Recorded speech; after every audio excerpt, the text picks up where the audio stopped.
Hello everyone. आज हम discuss करने वाले हैं कि कुछ एनवायरनमेंट एंड ज्योग्राफी के most important topic and environment geography कितना इम्पॉर्टेंट है आने वाले प्रीलिम्स में, और मोस्टली जो प्रीलिम्स ओरिएंटेड टॉपिक्स है 2024 को, कि किन टॉपिक्स को पढ़ना है, किसको नहीं पढ़ना है।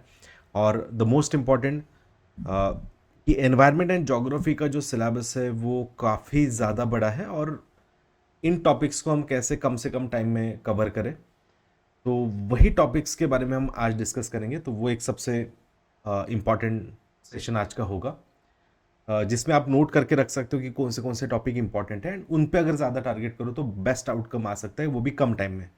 सेकेंड है कि हम एक रिवीजन सीरीज भी स्टार्ट कर रहे हैं उन्हीं टॉपिक्स की जो मैं यहाँ पे आज बताने वाला हूँ कि इंपॉर्टेंट टॉपिक्स कौन से हैं एनवायरमेंट एंड ज्योग्राफी की। इवन आपको भी कमेंट बॉक्स में थोड़ा सा इनिशिएट करना होगा जो आगे मैं टॉपिक्स बताने वाला हूँ, तो कौन से टॉपिक्स आपको भी इस सीरीज़ में चाहिए, तो वो आपको भी कमेंट बॉक्स में बताना है कि कौन से सीरीज़ आप एक्सपेक्ट कर रहे हो, सो दैट आपको प्रीलिम्स में उसका एक फास्ट रैपिड रिवीजन मिले। ये सीरीज़ जो आने वाली सीरीज़ है वो बहुत डिटेल कवरेज नहीं होगा, बट हाँ एक रैपिड रिवीजन होगा जो एग्ज़ाम पॉइंट ऑफ व्यू से हम मैक्सिमम टॉपिक्स कम टाइम में कवर करने की कोशिश करेंगे।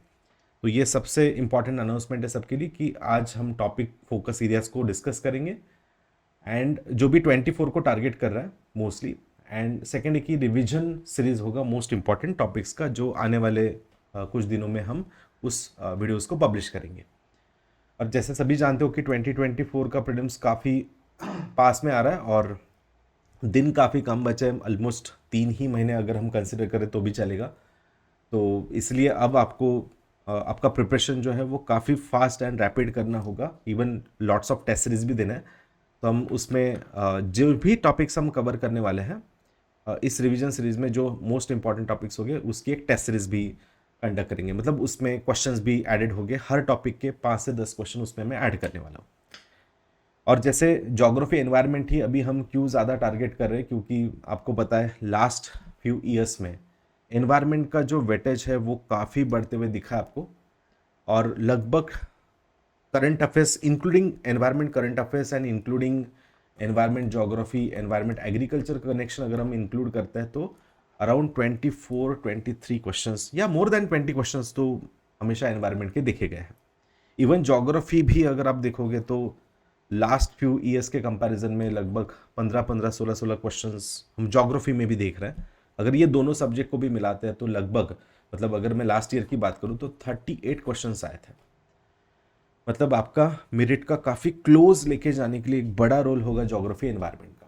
बट सच में अगर इतना सिंपल ज्योग्राफी एनवायरनमेंट होता तो जो आप कट ऑफ मार्क्स देख रहे हो वो इतने ओवर द टाइम जो कम होते हुए जा रहा है ना, वो ज़रूर नहीं दिखता। क्योंकि आप देख रहे हो 2016-17 में अगर मेरिट देखोगे तो 110 प्लस ही था या 100 प्लस था। जो आप देखो 20 ऑनवर्ड देखा जाए तो शार्पली रिड्यूस हुआ, या इवन 19 के बाद भी 2019 के बाद देखो मेरिट एकदम कम होते जा रहा है। एंड इस बार तो 23 का जब भी फाइनल रिजल्ट आएगा तो एक्सपेक्टेड है कि 85 टू 87 के आसपास कुछ मेरिट होगा।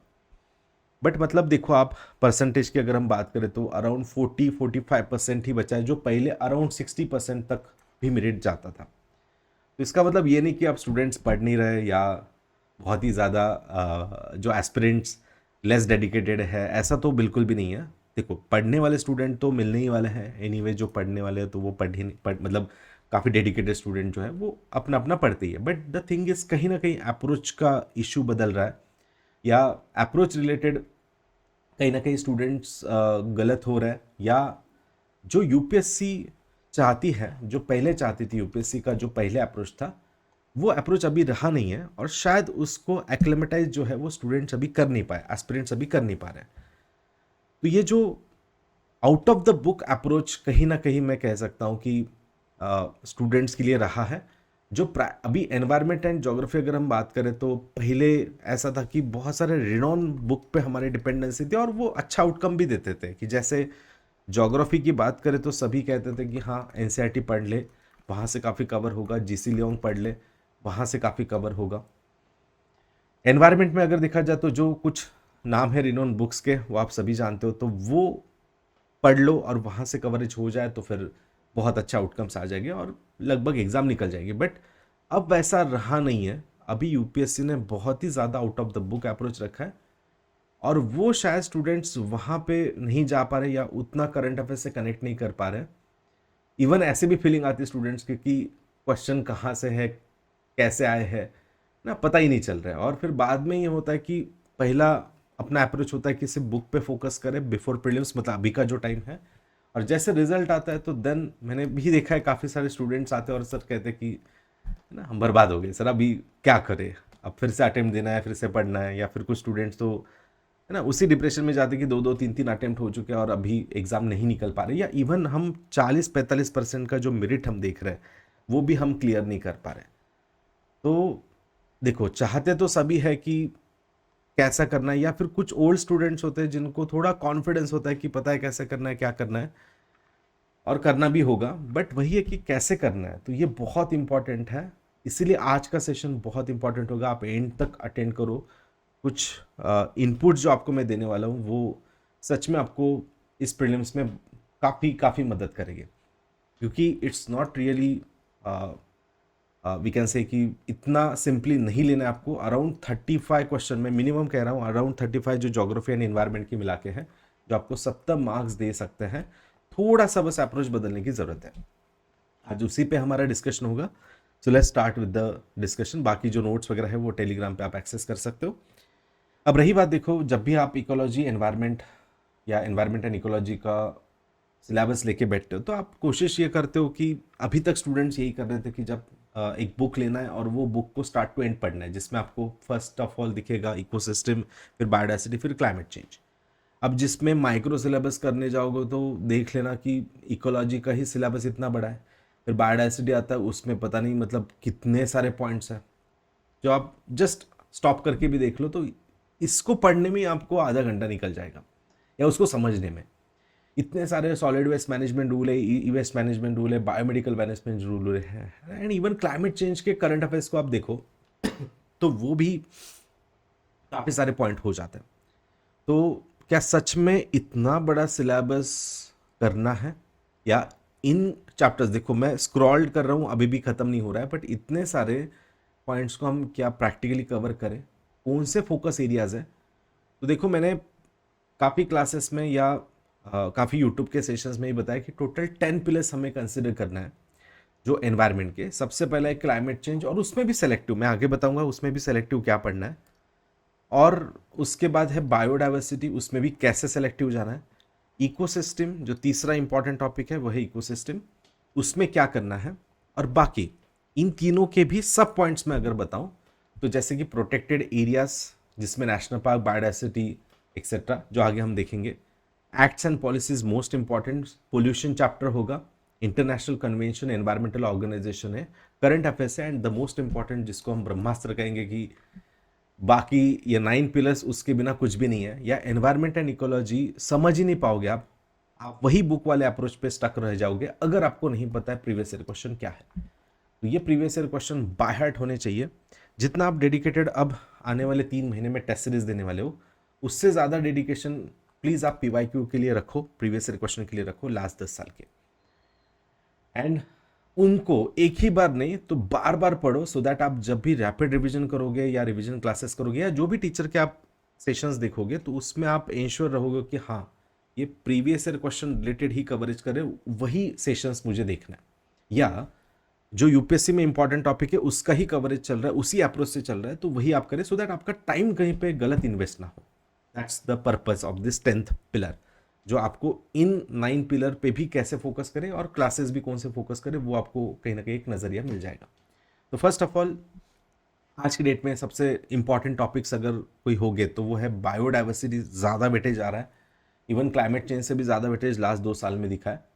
और इसमें भी ये क्वेश्चन कुछ हमने लास्ट ईयर्स में ज़्यादा देखे कि species and details of the species, कि स्पीसीज कौन से इंपॉर्टेंट है, स्पीसीज के नाम क्या है, या कौन से न्यूज़ में थे, और उनके हर एक बिहेवियर कैसा है। जैसे हमने लास्ट टाइम देखा ओरेंगूटन्स है तो वो कैसे उनका बिहेवियर रहा है, राइट, या वो फूड कैसे अपना कंज्यूम करता है, वैगल डांस क्या होता है, कौन करता है ना, कौन से स्पीसीज के रिलेटेड है, मार्सुपियल्स क्या होता है। तो स्पीसीज की एवरी डिटेल, मतलब जो स्पीसीज न्यूज़ में है, अब वो न्यूज़ वाले स्पीसीज कैसे समझे, तो इसमें भी अपना मंथली मैगजीन आता है जिसमें मैं हर महीने के द हिंदू के जितने भी एनवायरनमेंट रिलेटेड न्यूज़ है वो डेडिकेटेडली कवर करता हूँ। वो भी आपको टेलीग्राम पे मिल जाएगी, Sumit sir notes Telegram channel पे। तो वहाँ पे जो न्यूज़ में स्पीसीज है, या इस रिवीजन सीरीज में मैं सभी स्पीसीज कवर करूँगा कि जो न्यूज़ में रही है 1-2 साल में, और उनके details,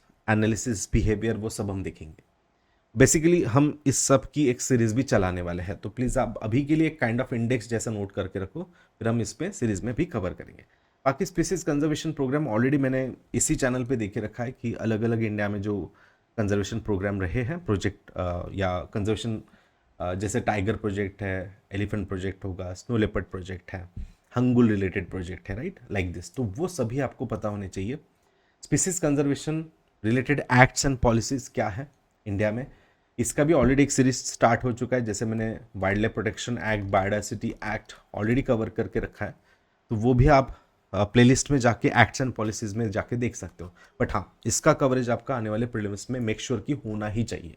acts and policies the most important, 1-2 साल से बैक टू बैक उस पर क्वेश्चन दिखे हैं। Even protected areas like national park है, सेंचुरी है, बायोस्फीयर रिजर्व है, कंजर्वेशन रिजर्व है, कम्युनिटी रिजर्व है, राइट, इवन रामसर साइट्स वगैरह भी हो गए, एलिफेंट रिजर्व हो गए, है ना। ऐसे सारे एरियाज को हम क्या कहते हैं, प्रोटेक्टेड। प्रोटेक्टेड मतलब जिनको प्रोटेक्ट करके रखा है, ऐसे एरियाज फॉर द बायोडाइवर्सिटी। तो वो प्रोटेक्टेड एरियाज एंड ज़्यादा से ज़्यादा जो न्यूज़ में है उनको ना अच्छे से कवर करें, क्योंकि देखो 106 national park 1 by 1 state wise मैं कवर करने ही वाला हूँ इस सीरीज में। बस आप अपडेटेड रहो। 18 बायोस्फीयर रिजर्व भी ऑलरेडी मैंने कवर किए हैं, ऑल बायोस्फीयर रिजर्व, वो भी आप प्लेलिस्ट में जाके देख सकते हो। हाँ, बट जब बात आती है कि 500 प्लस सेंचुरीज, तो इतने सेंचुरीज करने की ज़रूरत भी नहीं है। तो ऐसे सेंचुरी कैसे करें, तो वो फिर करंट अफेयर्स में जो सेंचुरीज रहे हैं उनको हम 1 साल का, है ना, एक सेंचुरीज इन द न्यूज़ को एक सेशन रखेंगे और उसमें कवर करेंगे। बट आप भी मेक श्योर करो कि भले आप सेशन ना करो तो फिर आप खुद से तो भी एटलीस्ट करने की ना उतना मतलब करने की कोशिश करो। नेक्स्ट है करंट अफेयर्स कितना होना चाहिए, तो मिनिमम 1.5 ईयर का करंट अफेयर्स। जैसे मैं कहूँगा कि 2023 का जनवरी का जो करंट अफेयर्स है that is expected January 2023 onwards. और वो कब तक करना है, तो लगभग मई 2024 तक का करंट अफेयर्स आपका कवरेज होना चाहिए। देन फॉरेस्ट एंड वेजिटेशन, अब आजकल क्वेश्चन काफ़ी ज़्यादा बन रहे इस टॉपिक पे, वो है forest and vegetation.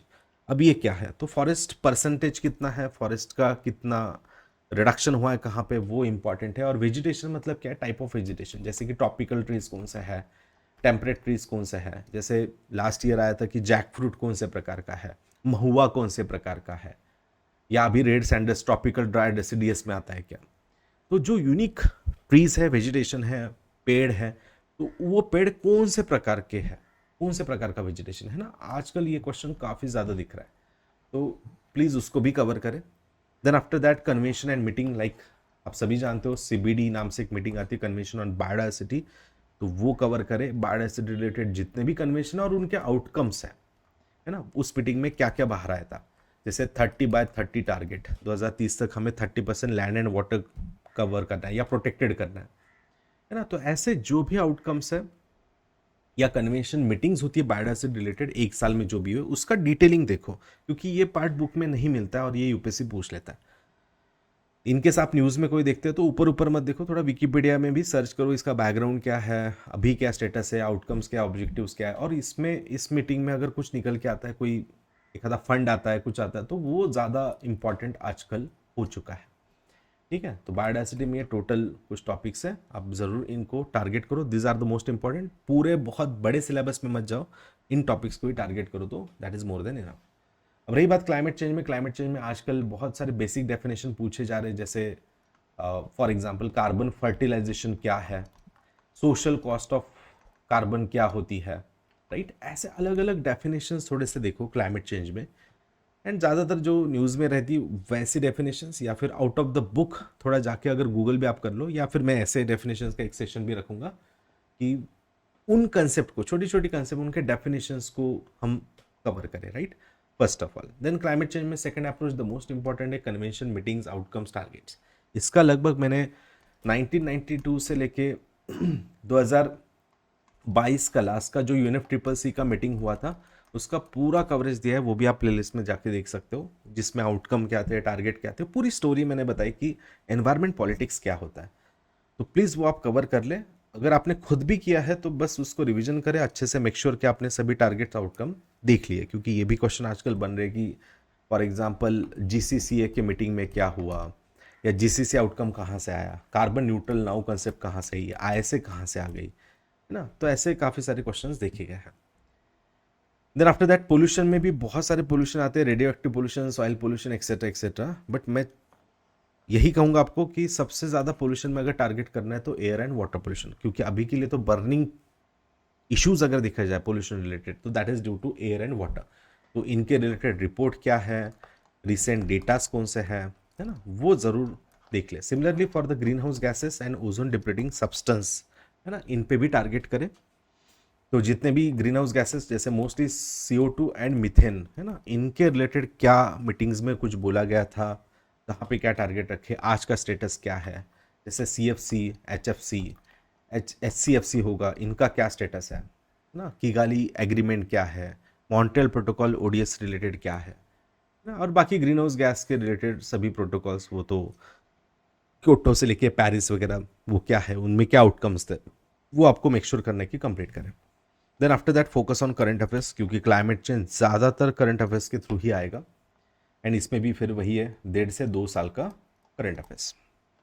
Then after that India and international authority acts and policies related to this, जैसे कि वाटर एक्ट है, एयर एक्ट है, या एनवायरमेंटल प्रोटेक्शन एक्ट है। इसमें कहीं ना कहीं climate change, green house gases या वाटर पोल्यूशन रिलेटेड कुछ ना कुछ फैक्ट्स दिखेंगे। इवन कोई प्रोजेक्ट बनने जा रहा है तो उसका क्लाइमेट चेंज पे कल जाके क्या इम्पैक्ट होगा, जैसे एनवायरमेंटल इम्पैक्ट असेसमेंट या NGT का क्या रोल है, नेशनल ग्रीन ट्राइब्यूनल। तो बेसिकली इनका रोल काफ़ी इंपॉर्टेंट रहेगा। उसके बाद पॉलिसीज़ भी अगर इंडिया कुछ लेता है, जैसे अभी UNFCCC के टारगेट कंप्लीट करने के लिए इंडिया ने national action plan on climate change किया है, जिसमें 8 मिशंस आते हैं। ठीक है, तो ये इंडिया का इन कन्वेंशंस के आउटकम्स को इम्प्लीमेंट करने के लिए इंडिया की स्टेप्स है, पॉलिसीज़ है। तो इन पॉलिसीज़ को ज़रूर देखें, उसमें भी सबसे इंपॉर्टेंट है national action plan on climate change, इनके 8 मिशन के साथ। तो इन्हीं टॉपिक्स पे मुझे लगता है क्लाइमेट चेंज के टारगेट करें तो भी मोर देन इनफ होगा। Then after that ecosystem, ecosystem में भी बहुत बड़ा सिलेबस है, बट बस डेफिनेशन रैपिडली देख लो।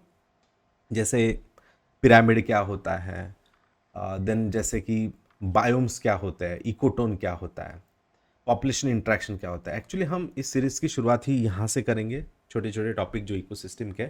आजकल वैसे इस पर कम क्वेश्चंस आ रहे हैं, बट एक बार तो भी हमें पढ़ना है। देखो कुछ चीज़ें 2-3 बार पढ़नी है, जैसे बायोडाइवर्सिटी एंड क्लाइमेट चेंज, और जैसे कुछ टॉपिक्स है जिनको एटलीस्ट गो थ्रू करें, जिससे हमारा कॉन्फिडेंस बना रहे कि हाँ एक हाथ दो भी आ गया तो वो भी गलत ना हो। तो वो रहेगा इकोसिस्टम की, एक हाथ 2 बार पढ़ लो, उससे ज़्यादा पढ़ने की ज़रूरत नहीं है, या अपने सेशंस ही इन टॉपिक के बेसिस पे जो हो गए वो कर लो, that will be more than sufficient. Then after that ecosystem के क्या टाइप्स है, मोस्टली जैसे अभी वेटलैंड इकोसिस्टम है या मरीन इकोसिस्टम है ना, ऐसे पार्ट्स पे ज़्यादा फोकस करें तो बेहतर होगा। देन आफ्टर दैट स्पीसीज के बिहेवियर किंगडम क्या है ना, आर्थ्रोपोडा हो गए या फिर है ना अलग अलग जो भी किंगडम्स हो गए, तो वो थोड़ा सा चेकआउट कर लो। स्पीसीज का बिहेवियर मैंने बायोडाइवर्सिटी में बताया, वहाँ पे भी और यहाँ पे भी वो लगभग आप क्लब करके पढ़ सकते हो, क्योंकि आजकल स्पीसीज के हाइबरनेशन हो सकता है क्या, कौन से हाइबरनेट करता है, कौन से नहीं करता है, राइट, मार्सुपियल्स कौन से है, आर्बोरियल कौन से है। तो ऐसे काफ़ी सारे स्पीसीज के कैरेक्टर्स, फीचर्स एंड उनके बिहेवियर पे थोड़ा टारगेट करना होगा। और इसमें आप ऐसे नहीं कि अभी डिस्कवरी चैनल या नेट जियो लगा के बैठो, बट ये है कि आपको थोड़ा विकीपीडिया का इंट्रोडक्टरी पार्ट पढ़ना होगा, है ना, नोट्स निकालने होंगे इसके। ठीक है, इवन आप कमेंट में बोल सकते हो आप मुझे कि सर हाँ ये हमसे नहीं हो पा रहा है, तो आप प्लीज़ इस टॉपिक को कवर करो, I will definitely cover those topic. Okay, तो इस टॉपिक को आप पहले लिख लें और फिर आपके पर्सपेक्टिव से बता देना कि हाँ sir this is expected to be cover in this series. बाकी करंट अफेयर्स इकोसिस्टम रिलेटेड भी हो सकता है, कुछ नए नए कंसेप्ट आते रहती है, तो उसको भी हम कवर करेंगे। देन लेस इंपॉर्टेंट है थोड़े से ज़्यादा, मतलब 5-10 साल में एक आधा क्वेश्चन दिखा तो दिखता है, और वह है कि जो साइकिल होता है जैसे sulphur cycle, carbon cycle, water cycle, तो ऐसे अलग अलग साइकिल्स पे भी क्वेश्चन आते हैं, जिसको इकोलॉजिकल साइकिल्स में कहूँगा, तो उनको भी कहीं ना कहीं एक थोड़ा कवरेज होना चाहिए। Then after that agriculture is the most important topic, जो मैं कहूँगा तीनों पिलर से कनेक्टेड है। चाहे क्लाइमेट चेंज का इम्पैक्ट एग्रीकल्चर पे क्या हो रहा है, इकोसिस्टम का एग्रीकल्चर पे क्या इम्पैक्ट है, या इंटरकनेक्टेड कैसा है। इवन जो इसको तो मैं एक अलग ही टॉपिक कहूँगा, वो है कि ecosystem, biodiversity, climate change, interconnection with agriculture. क्योंकि आज कल देखा जाए तो लगभग 5 क्वेश्चन आ रहे हैं। जितना आप मतलब एंशियंट हिस्ट्री, मेडिवल हिस्ट्री होगा, आर्ट एंड कल्चर, उस पर आप लगभग 10-10, 15-15 दिन डाल देते हो। बट सच में बताओ, एग्रीकल्चर पे बहुत ही कम स्टूडेंट्स टारगेट करते हैं। एक अलग से आप इसको ना कोई बुक पढ़ते हो, ना अलग से कुछ मटेरियल पढ़ते हो, ना अलग से कोई कोर्स भी करते हो। तो मैं कहूँगा कि इसको सच में आप टारगेट करो। ये आपको 4 से 5 क्वेश्चन देके जाएगा, मतलब 10 मार्क देके जाएगा। और काफ़ी स्टूडेंट इस पर कम ही फोकस करते हैं। अगर आप कर लो तो आपके लिए ये एज लाइन देके जाएगा, मतलब यहाँ पे आपको मार्जिन लेने का एक चांस मिल जाएगा। तो प्लीज़ मेक श्योर कि आप एग्रीकल्चर को डेडिकेटेडली करो। इसका भी मैं एक अलग से, लास्ट ईयर भी मैंने जैसे पूरे 1 साल के एग्रीकल्चर के करंट अफेयर्स कवर किए थे एक सीरीज़ में, तो वैसे इस बार भी करूँगा। तो स्टे अपडेटेड फॉर दैट, जिसमें काफ़ी सारे कंसेप्ट कवर हो जाएगी। जैसे कंसेप्ट और भी होती है कि जीरो टिल क्या है, नो टिलेज क्या है, जीरो बजट नेचुरल फार्मिंग क्या है, सस्टेनेबल फार्मिंग क्या होता है, या अदर गवर्नमेंट स्कीम जो एनवायरनमेंट से भी लिंक करती है। जैसे अभी पीएम प्रणाम बजट में लॉन्च किया था, वो क्या है ना। या मिष्टी भी है कि जो कोस्टल इकोनॉमी के बारे में बात करते हैं, जिसमें एग्रीकल्चर का भी थोड़ा सा पार्ट आता है और एनवायरनमेंट कंजर्वेशन भी आता है। या प्रधानमंत्री कृषि सिंचाई योजना है, जिसमें हम एनवायरनमेंट का भी ध्यान रखेंगे, सॉइल का भी ध्यान रखेंगे और एग्रीकल्चर का भी ध्यान रखेंगे। तो ऐसी स्कीम्स कि जो एनवायरनमेंट और है ना यहाँ पे कनेक्ट करती है, मतलब एग्रीकल्चर से। जैसे गोबर्धन स्कीम है, तो वो भी कहीं ना कहीं ऑर्गेनिक फार्मिंग को प्रमोट कर रहा है, बट इससे एनवायरनमेंट का भी फायदा हो रहा है। तो agro environment connection is the most important in this. Anyways, तो इसका मैं एक डिटेल आपको स्केड्यूल भी दे दूंगा कि आपको हर दिन क्या पढ़ना है। ये भी ऑलरेडी मैंने स्टूडेंट्स को वैसे तो दे के रखा है, बट आप कोशिश करो कि इन टॉपिक्स को कवर करो, और डिटेल में भी हम आने वाले रिवीजन सेशंस में कवर करेंगे। खुद की एक टेस्ट भी दे दो, या हर टॉपिक के बाद इसी सेशंस में मैं कुछ 5-6 एमसीक्यू रखूंगा, उसमें भी आप देखो कितना करेक्ट आ रहा है, कितना रॉन्ग आ रहा है। या आपकी जो भी खुद टेस्ट देने वाले हो, जैसे आपने एक वीकली टारगेट रखा है और वो वीकली टारगेट रख के उसको कवर किया है, तो मेक श्योर कि आप जो टेस्ट दे रहे हो ना उसका एनालिसिस करो। क्योंकि काफ़ी बार ऐसा होता है कि स्टूडेंट्स एनालिसिस नहीं कर पाता है, और जिससे समझ में नहीं आता है कि आपका वो जो मैंने 3 पिलर बताया, biodiversity, climate change and ecosystem, तो उसके भी सब जो पार्ट्स थे, तो जैसे वो समझ में आ जाएगा आपको कि कहाँ पे क्या गलत हो रहा है। तो इसलिए जो भी आप टेस्ट दे रहे हो उसका एनालिसिस बहुत ज़रूरी है। जैसे आपने 50 क्वेश्चन का टेस्ट दिया और उसमें समझ लेते हैं कि 40 अटेम्प्ट कर दिए, और इसमें से आपके अराउंड जो कि थे 35 के आसपास करेक्ट आ चुके हैं, बट 5 गलत हो गए समझ लो, या 10 गलत हो जाता है। तो उस 10 में से आपने देखा कि कौन सा वीक एरिया रहा है आपका, तो फॉर एग्जांपल क्लाइमेट चेंज, तो आपको समझ में आएगा कि हाँ, अब मेरा ये खुद का रिमार्क है कि मुझे आने वाले टाइम में क्लाइमेट चेंज के इस पार्ट पे काम करना है। फॉर एग्जांपल प्रोटेक्टेड एरिया में नेशनल पार्क गलत रहा है आपका, तो फिर आप नेशनल पार्क के एक सेशन लेके बैठोगे और उसको परफेक्ट करोगे, सो दैट आपका धीरे धीरे, अभी भी 3 महीने हैं, तो धीरे धीरे आपके वीक एरियाज आपके इस रिव्यू के थ्रू, रिमार्क के थ्रू, आपके खुद के रिमार्क के थ्रू वो परफेक्ट होते रहेंगे। Same for geography, you can do this.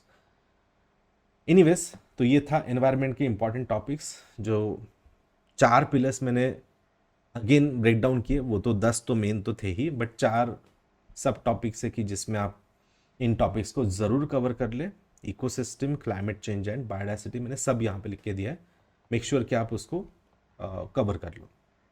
Then आते हैं ज्योग्राफी पे, another important topic, you know that. और इसकी भी सीरीज अगर आप एक्सपेक्ट कर दोगे तो मैं डेफिनेटली कवर करूँगा, but you know geography is like ocean. इसको कवर करना मतलब आपको अपने आप में एक बहुत बड़ा पार्ट है। जैसे मैं छोटा अगर इसको बताऊं तो physical geography, human geography, economic geography and geography current affairs. अगर मैं न्यू स्टूडेंट्स को अगर कुछ प्लान देता हूँ तो दैट्स लाइक कि वो 28 डेज का या 1 महीने का ही प्लान बन जाता है, इतने सारे टॉपिक्स हैं। अब ये तो कर सकते हैं न्यू स्टूडेंट्स, इज़ लाइक कि हाँ सर हमारे पास टाइम है, हमारे पास बहुत वक्त है, हम कवर कर लेंगे। बट वही अगर ओल्ड एस्पिरेंट अगर बोलेगा कि सर आप 30 दिन का प्लान दोगे तो कैसे होगा, तो 24 वाले अटेम्प्ट वाले जो लोग हैं वो किसी को एंटरटेन नहीं कर सकते हैं, एंड उनके पास उतना हर पूरे डिटेल में जाके सब टॉपिक की जान पहचान करने का तो टाइम है नहीं। तो इसलिए इन टॉपिक्स में से इन चाहे जो मैक्रो सिलेबस है या माइक्रो सिलेबस है, इसमें से क्या इंपॉर्टेंट है वो हम थोड़ा सा अगेन मैं पिलर्स के थ्रू बताऊंगा कि 6 इंपॉर्टेंट पिलर्स है, जिसमें पहला आएगा वर्ल्ड मैपिंग, मोस्ट इंपॉर्टेंट है जो आपको बहुत अच्छे मार्क्स दे के जाएगा, that is world mapping with right approach only.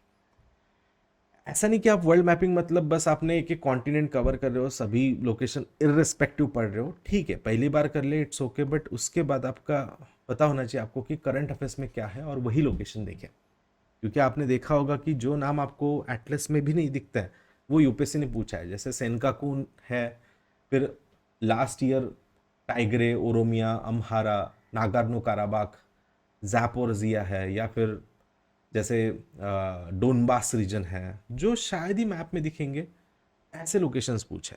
Even Mozambique का कैबो डेलगाडो नाम से पूछा गया था, तो पता नहीं था स्टूडेंट्स को कि एग्जैक्टली कहाँ पे। सो द थिंग इज कि जो भी मैपिंग करो वो करंट अफेयर्स के थ्रू करो, और मेरे सेशंस अगर आप इस प्लेलिस्ट, इसकी भी मैंने प्लेलिस्ट कवर करके दी है आपको बहुत अच्छे से। आई नो आपने शायद कहीं से मैपिंग किया होगा, बट आप ये मैपिंग एक बार करके देखो, यू विल अंडरस्टैंड कि हाँ मतलब लगभग मैंने 2 साल के जितने भी प्लेसेस इन द न्यूज़ है उसके साथ कवर किया, एंड जो कि हर टॉपिक हमने पढ़ा है तो वो एक स्टोरी के साथ पढ़ा है, या हर एक रिलेशन के साथ पढ़ा है, या वहाँ पे अभी चल क्या रहा है ना, जैसे हम खुद घूम के आ रहे हैं उस रीजन में, दैट काइंड ऑफ पढ़ा है। तो आप ज़रूर उसको देख लेना, प्लेलिस्ट में वो भी आपको मिल जाएगा, हर कॉन्टिनेंट मैंने कवर किया उसमें। तो basically world mapping with right approach होना बहुत ज़रूरी है, तब आपको ज्योग्राफी में यहाँ पे 4-5 मार्क्स तो आराम से इंश्योर हो जाते हैं, मतलब 4-5 क्वेश्चंस, मतलब ऑलमोस्ट 10 मार्क्स। सेकंड आता है क्लाइमेट में भी बहुत कुछ नहीं पढ़ना है, जस्ट नॉर्मल कंसेप्ट को पढ़ लो और थोड़ा करंट पे फोकस करो। जैसे अभी तक उन्होंने काफ़ी वियर्ड क्वेश्चन पूछे कि जैसे ओशन मीन टेम्परेचर क्या होता है, साइक्लोन के कोर में क्या डिफरेंस है, या इंडियन ओशन डायपोल क्या है, जो कहीं ना कहीं एनसीईआरटी में मिसिंग है टॉपिक, ऐसे टॉपिक्स या मिसिंग इन्फॉर्मेशन है, ऐसे इन्फॉर्मेशन पे क्वेश्चन है। तो इसलिए थोड़ा इसको है ना, मतलब बेसिक तो अच्छा ही करो, करंट अफेयर्स पे टारगेट करो, और थोड़ा गूगल करने की कोशिश करो क्लाइमेट के टॉपिक्स को। देन इफ़ यू वांट कि सर हाँ क्लाइमेट के कोर टॉपिक्स आप एक बार यहाँ पे कवर कर ले, तो please let me know in the comment में आप बता दो, I will definitely cover. Even same for the geography देखो, बुक टू बुक मत पढ़ो, नहीं आता है उतना आउटकम। आपको ज्योग्राफी थ्रू मैप्स करना है, मतलब कि जैसे आपने एक स्टेट और यूटी ले लिया तो उसको काफ़ी डिटेल में आप कवर कर रहे हो ना, मतलब उसका हर एक पार्ट देख रहे हो। जैसे हम लद्दाख देख रहे हैं तो लद्दाख का आपने माउंटेन्स भी देखा, जैसे फॉर एग्जांपल काराकोरम लद्दाख झांसकर देख रहे हो, इतना ही नहीं है, फिर आप उसका थोड़ा पॉलिटिकल एस्पेक्ट देख रहे हो कि एलओसी कहाँ है, एलएसी कहाँ है, अक्साई चीन कहाँ है। जैसे लास्ट ईयर आया था कि Aksai Chin is to the north of Galwan, east of Leh, south of Gilgit, या नॉर्थ ऑफ गिलगिट, ऐसे कुछ ऑप्शन था। मतलब एक हर एक लोकेशन आपको पता होना चाहिए परफेक्टली, रिवर क्या है वहाँ पे, ग्लेशियर कौन सी है, या लद्दाख में जाओगे तो डिस्प्यूटेड एरिया काफ़ी सारे हैं, राइट। जैसे आपको पता है कि गौतम बे गोल्डी है, वो 8 फिंगर पॉइंट्स हो गए, या फिर और जो भी लोकेशन हॉट स्प्रिंग लोकेशन है, देपसांग रीजन है, तो ये सारे रीजन्स आपको डिटेल में पता होने चाहिए, इंक्लूडिंग दैट वहाँ का एनवायरनमेंट भी अच्छे से पढ़ लो। तो बात यह है कि आप जो भी स्टेट और यूटी उठा रहे हो उसको डिटेल कवर करो, ऐसा मत करो कि सिर्फ जोग्राफिकल पर्सपेक्टिव, एनवायरनमेंट पर्सपेक्टिव है, एग्रीकल्चर पर्सपेक्टिव है, देन आफ्टर दैट वहाँ का क्लाइमेट पर्सपेक्टिव है, उसकी फिजियोग्राफी या वहाँ का फिजिकल जोग्राफी कैसा है उसका पर्सपेक्टिव होगा, वहाँ पे ट्राइबल कौन सी है, उनकी इकोनॉमिक एक्टिविटी क्या है ना, या वहाँ के एनिमल या प्लांट स्पीसीज कैसे है ना, या बेसिकली एनवायरनमेंट वहाँ पे कैसा है, नेशनल पार्क कौन सा है, बायोस्फीयर रिजर्व कौन सा है, इवन वहाँ की रिवर्स कौन सी है, या वहाँ पे कोई अगर रिसेंटली करंट अफेयर्स में कोई लोकेशन अगर न्यूज़ में रहा है तो वो सब एक साथ ही कर लें। और यही मैं चाहता हूँ कि यहाँ पे कवर करूँ हर स्टेट वाइज। जैसे लद्दाख ले रहे हैं तो उसका पूरा detailing with current affairs, Jammu Kashmir again same, ऐसे ही करते करते सीधा केरला, तमिलनाडु या अंडमान निकोबार तक, मतलब पूरा north to south, east to waste.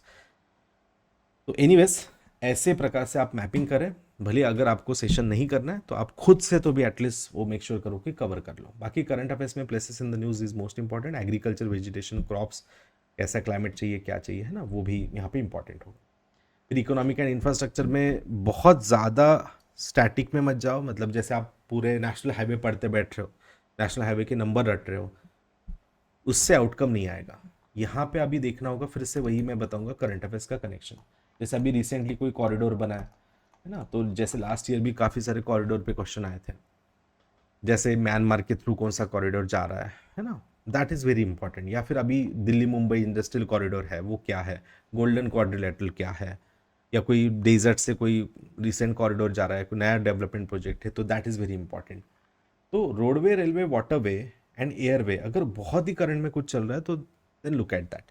Even recently जैसे अभी ट्रांस हार्बर लिंक अगर हम देख रहे हैं, या जो सी लिंक देख रहे हैं, basically we can call it as a sea link, जो सबसे बड़ा होगा इंडिया का, तो शेवरी टू न्हावा शेवा है ना, अटल जो ब्रिज है जो मुंबई में बेसिकली बन रहा है, तो new Mumbai to main Mumbai जो कनेक्ट कर रहा है, तो that is trans harbour sea link, हम जिसको कहते हैं नाहवा शेवा टू शेवरी, ऐसा एक लोकेशन आता है, तो लगभग 22 किलोमीटर का। तो अब इसकी इंफॉर्मेशन निकालो, तो ये बनाया किसने, है ना, कौन सा था, तो जापानीज कंपनी है डाइवू, है ना, या सॉरी साउथ कोरियन कंपनी है डाइवू, और टाटा का प्रोजेक्ट है, तो ये किसका कोलैबोरेशन है, क्या है, उसकी पूरी डिटेल इंफॉर्मेशन, और कनेक्टिंग पॉइंट कैसा है, क्या है।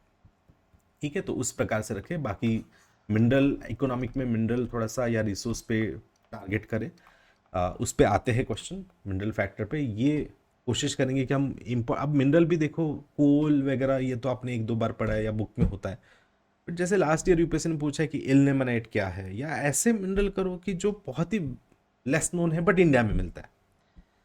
ओके, तो ऐसे मिनरल्स पे टारगेट करो, क्योंकि ज़्यादातर यूपीएससी वही कोशिश कर रहा है कि वहाँ पे निकल जाए। या है ना, जब भी आप इसकी भी टेस्ट सीरीज देते रहो, और जो भी आपको दिख के आ रहा है कि हाँ ऐसे एरियाज मेरे खराब हो रहे हैं, जैसे मैं मिनरल पढ़ रहा था और मिनरल में मुझे ऐसा दिखा कि मैंने कोल, आयन, बॉक्साइट, इनके डिस्ट्रीब्यूशन या उनके डेटा रिलेटेड तो सही कर दिया, बट हाँ जो माइनर मिनरल है वो गलत हो रहे हैं, उनके नहीं पता है लोकेशन। तो now if you understood that ना, तो उसको थोड़ा गूगल करके देख ही लो, क्योंकि बुक में कहाँ मिलेगा पता नहीं आपको। इससे अच्छा है कि थोड़ा गूगल कर लो, थोड़ी इन्फॉर्मेशन ऊपर ऊपर की पढ़ लेना। ठीक है, तो दिस इज ऑल कि जो आपको मैंने बताया। तो बस ना, this 6 pillars of geography is very important, make sure कि आप ये कवर करो।